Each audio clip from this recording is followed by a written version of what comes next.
We're moving on to the story here about Tucker Carlson. I don't know if you guys have seen this, but there was an event, a family event for GOP candidates. Now, Tucker Carlson was the host. There were a couple of candidates here that he spoke to. It was really interesting. I did not find any video footage of him speaking to Donald Trump, so I don't know if Donald Trump wasn't invited or if he was invited and he just wasn't able to make it. I don't know. Ron DeSantis was there, just FYI for those wondering. We'll show something about that in a second.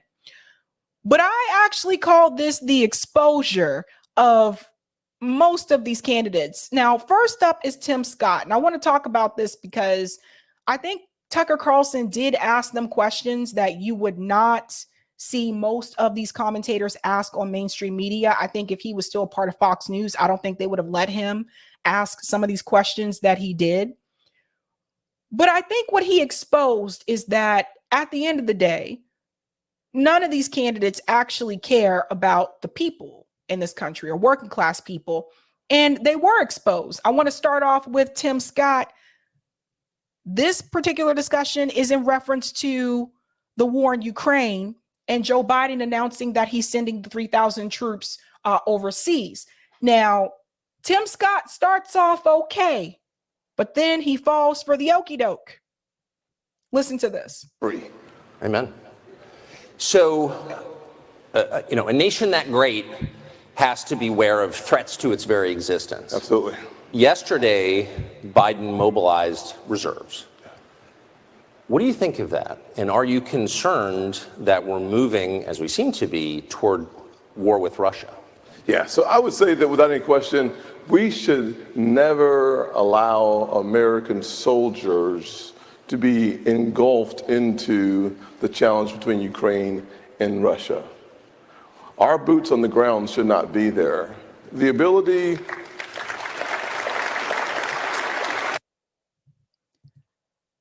That's actually a decent answer to that question. He starts off okay, but then Tim shows you exactly who he really is. Another Warhawk. Listen to this. My mama wanted a preacher, so I'm going to stand up and do it the Southern way. Preach! Hallelujah! So, literally, I think one of the failures of President Biden has been his inability to articulate America's national vital interest in the conflict or the genocide in Ukraine. America's national vital interest is degrading the Russian military.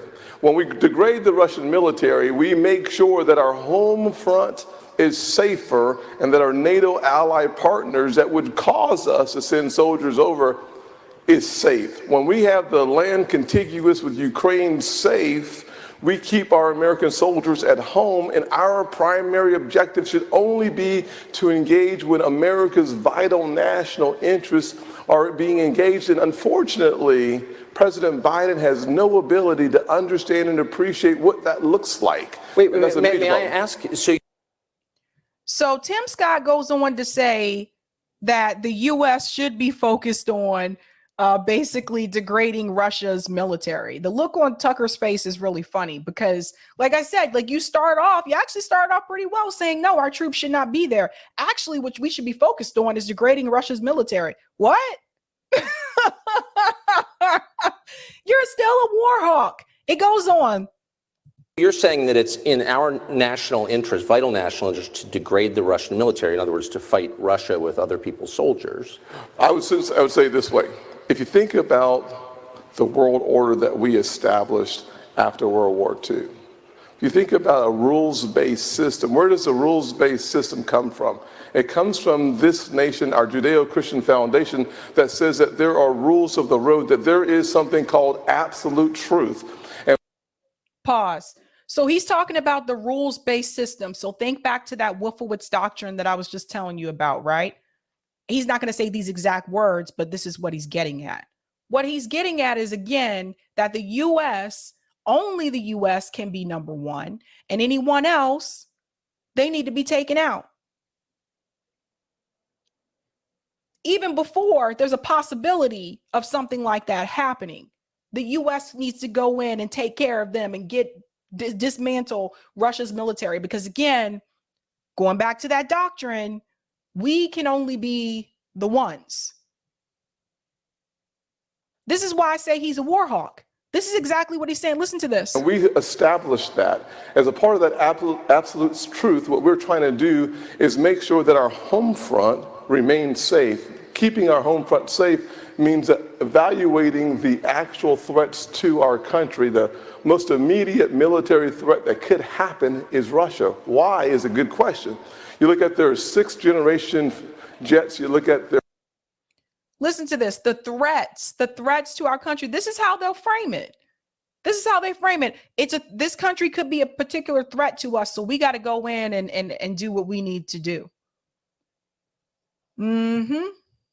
Their hypersonic weapons, you look at their nuclear arsenal, everything that we do that degrades the Russian military is good for America. You look at the long-term threat to our nation, it's China. Their existential threat that we face long-term becomes China. You look at this rising axis of evil that we're seeing being formed, it's Russia, China, and Iran. Why China? What did I tell you? We were just finished talking about the global capitalism conversation. What did I tell you? China, Russia, they focus on those countries. But again, like I told you, because China economically is doing better than the United States. That's what this is really about. Breaking that to pieces before it gets started, I think, is in our vital interest. So on the day last February that Russia invaded eastern Ukraine, Russia and China were not allied, but within weeks of the sanctions that we applied and the stated intent of the Biden administration to effectively wage war with Russia, you saw an alignment which now hardened between Russia and China. The United States military cannot, as you know, since you oversee it as a member of the Senate, cannot actually defeat Russia and China united. Nope.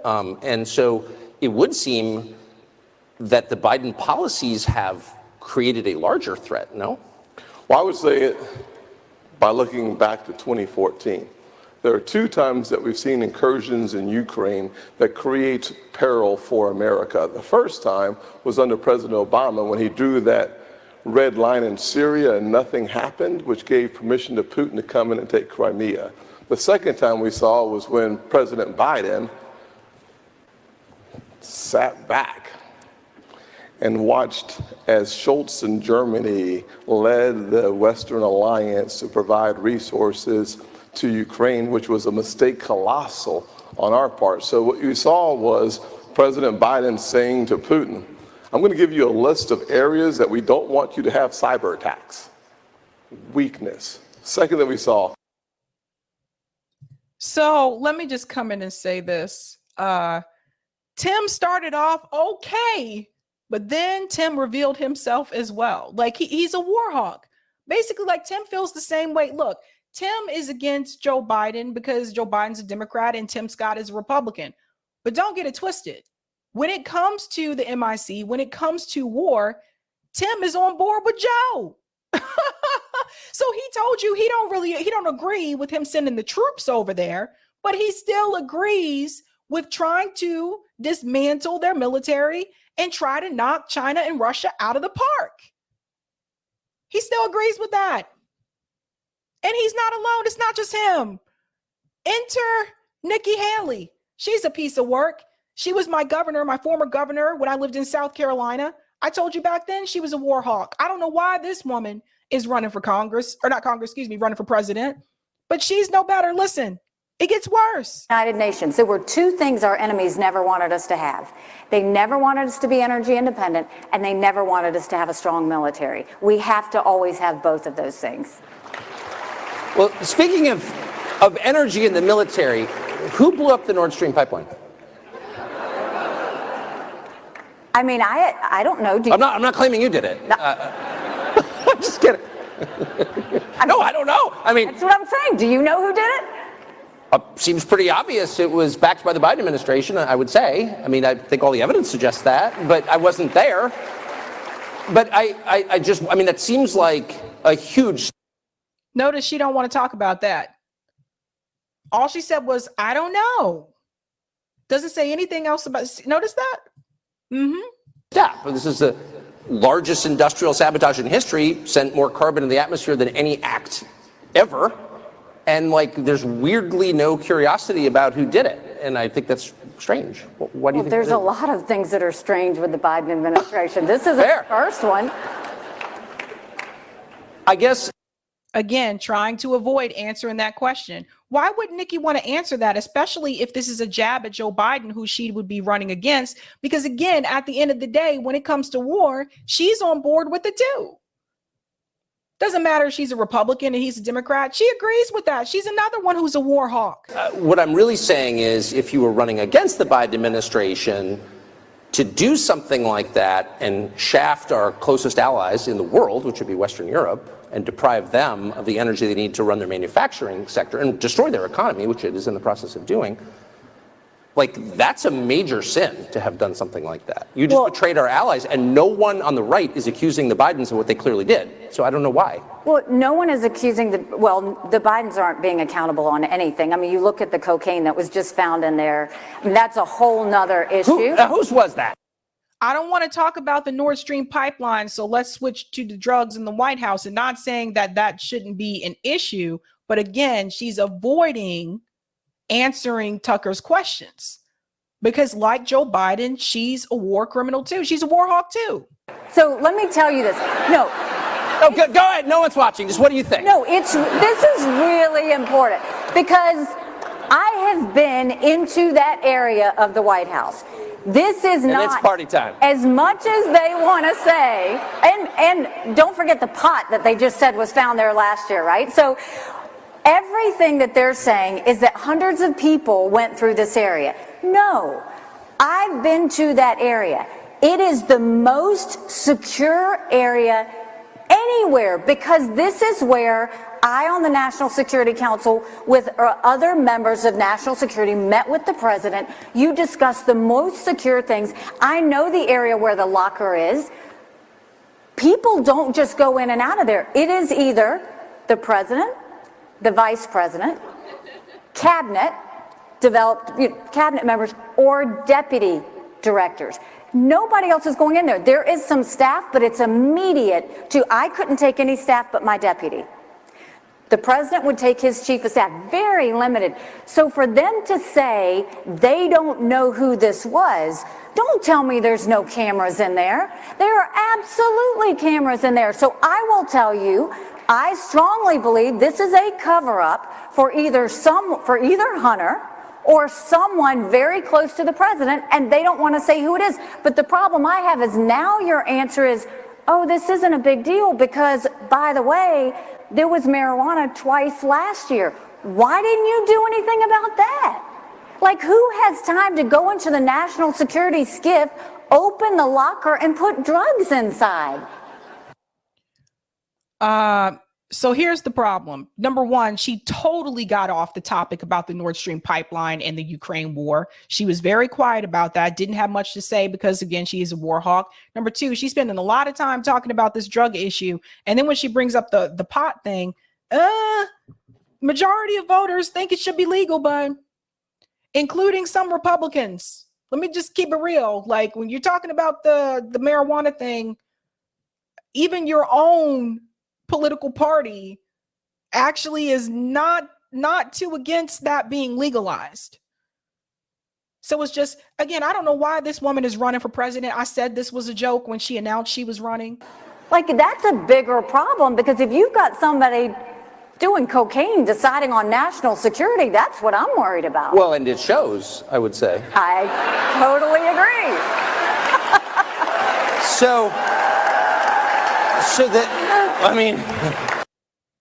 Yeah. I wonder if one day Nikki Haley will ever go back to her original self.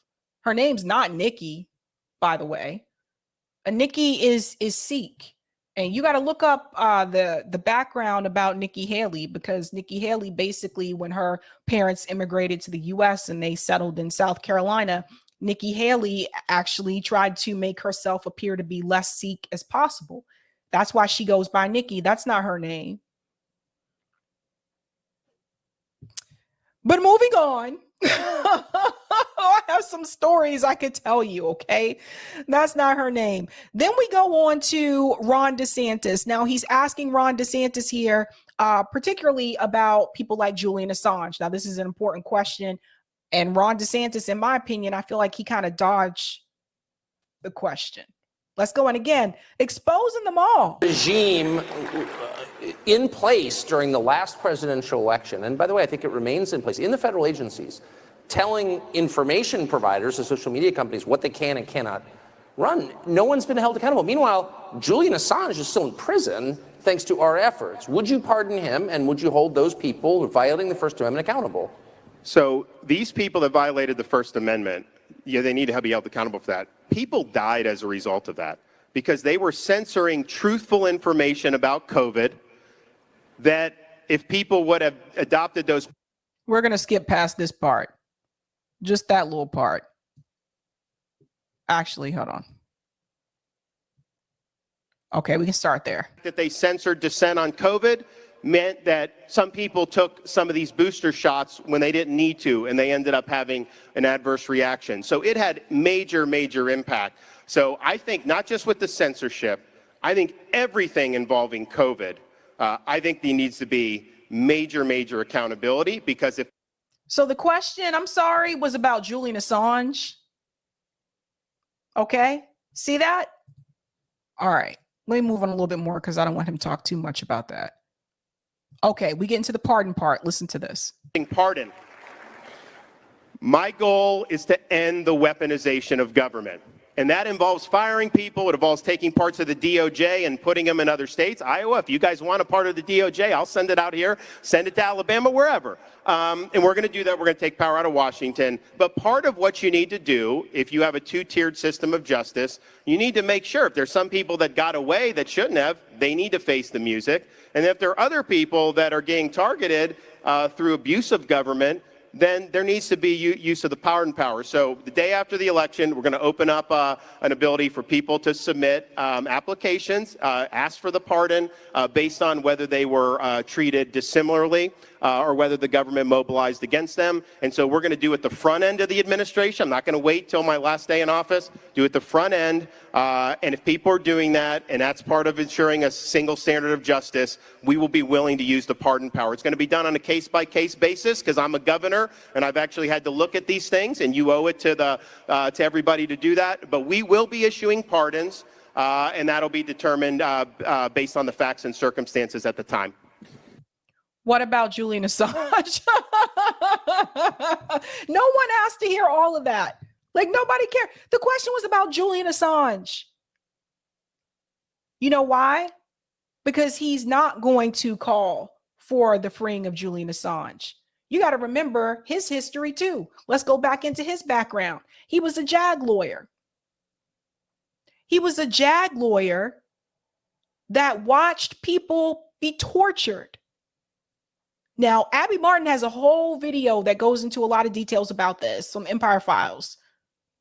They went all into Ron DeSantis' history about when he was a JAG. By the way, you don't hear him talk about that much. There's a reason for that. He presided over torture. So am I supposed to believe that someone who presided over torture is going to be okay? And by the way, laughed at it, according to the video, is going to be okay with freeing Julian Assange? I don't think so. So exposing these people that's why he didn't want to answer that question directly. Now there's more. This one's probably the worst. Mike Pence. Let's just go into it. I don't even need to start off with an intro for this one. Look at this. Along the way, the Biden administration has been slow in providing military support. Make no mistake about this. We promised them 33 Abrams tanks in January. I heard again 2 weeks ago in Ukraine, they still don't have them. We've been telling them we'll train their F-16 pilots, but now they're saying maybe January we'll let somebody transfer some jets. I'm sorry, Mr. Vice President, have you, I know you're running for president. You are distressed that the Ukrainians don't have enough American tanks. Every city in the United States has become much worse over the past 3 years. Yeah. Drive around. There's not one city that's gotten better in the United States. Okay. And it's visible. Our economy has degraded. The suicide rate has jumped.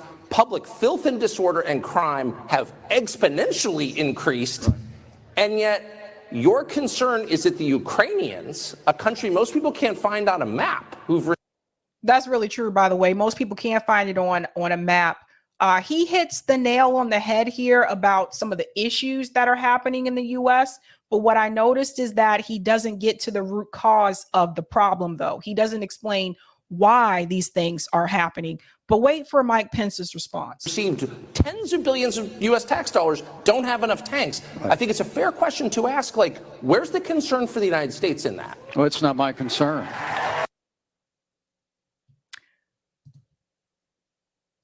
Mike Pence, Mr. Robot, is more concerned with war in Ukraine, more concerned with war. He's another one. He's also a Warhawk. He's more concerned about that than the American people. You heard it from him himself, not me. He said, that's not my concern. Tucker Carlson just laid out a list of problems that we have right now in this country. And Mike Pence told you that is not his concern. And you would vote for him because why? Look at the look on Tucker Carlson's face. He's like, what the fuck is wrong with this guy? Tucker's like, are you dumb? Tucker, I've heard that routine from you before, but that's not my concern. I'm running for president of the United States because I think this country's in a lot of trouble. You think the country's in a lot of trouble, but that's not your concern. This is the craziest stuff I've ever heard. And then there's one more. Now, this one, he probably did the best, but I'm about to push back on him because Tucker didn't push back on him. Maybe he didn't know about this, but I'm about to tell you guys about it. I'm about to tell you guys about it. And that is Vivek. So Vivek, he's talking about privilege. First of all, privilege is not about money. People need to look up the definition of privilege. So I need people to stop saying that they're not privileged because they weren't born rich. That's not what the word means. But that's what he starts off with. Listen to this. This is important. Here we go. But the interesting answer is, actually what I do tell him, Tucker, is that I did have privilege. I didn't grow up in money, but I had two parents in the house, a mother and a father, with a focus on education and a... Pause for a second. All right, he says he did have privilege, but he didn't grow up in money. Okay? So again, I want to say this one more time. Privilege does not mean you're wealthy. Privilege doesn't mean that you have money. You can have privilege based on other issues, okay? Other criteria. Doesn't mean that you're rich. But he's not even telling the truth about that. Let's let this finish. I'm about to prove all this. And I don't think Tucker knew this, but I'm about to show you. I didn't grow up in money, but I had two parents in the house, a mother and a father, with a focus on education and a faith in God. And you know what? That is the ultimate privilege. That if I'm going to enjoy that, every kid in this country ought to enjoy it too. All right. He grew up in a two-parent household, didn't grow up with money. But let's keep it real. It's not like he grew up poor, working class either. I want to be very clear because let's see how he grew up. Look at this, guy. See, I told you I'd be looking for shit. Listen to this. Vivek. He was born in Cincinnati, Ohio, to Indian Hindu immigrant parents and was raised in Ohio. This is tiny. Sorry. I just want you to be able to see it. Okay, you can see it better now. His father was a graduate of Regional Engineering College. His father worked as an engineer and a patent attorney for GE. His mother was a graduate from Mysore Medical College and a geriatric psychiatrist. So Vivek may not have grown up rich, but that motherfucker didn't grow up poor, working class either. Let's keep it real. So let's stop pretending like I just want to put that out there. I'm sorry. But you got a father who was an engineer and a patent attorney. And then you have a mom who was a geriatric psychiatrist. So it's not like he was struggling. Now, I don't know if Tucker knew that, but I would have pushed back on that. Would have pushed back definitely on that. So it's not just because he came from a two-parent household. He came from a two-parent household that was college educated and that had the means to help him become college educated because they had the careers and the salaries to do so. Let's keep it real. And I'll tell you, I've spoken to my friend about this before too, because we talked about this many years ago. A friend of mine, her parents are from India, and she was born here in the US like Vivek. And you know what she told me? She told me that when her people immigrate to this country, she said they already are educated and have the money.